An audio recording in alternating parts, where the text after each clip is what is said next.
কুরআন পাঠকারী দ্বিতীয় নম্বর ফজিলত হলো কুরআন পাঠকারী জান্নাতের পথের দিকে অগ্রগামী হয়।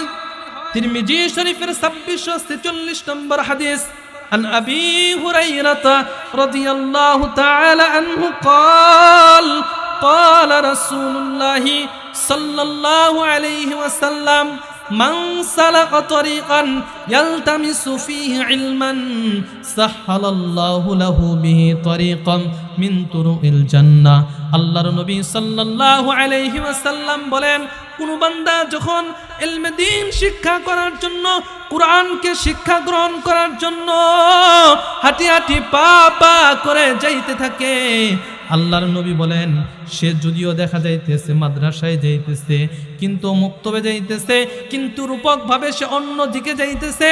কোন দিকে যায়? আল্লাহর নবী বলেন সে যেন জান্নাতের দিকে অগ্রসর হয়ে গেল। বলেন না সুবহানাল্লাহ। এজন্য এটা হলো দ্বিতীয় নম্বর ফজিলত।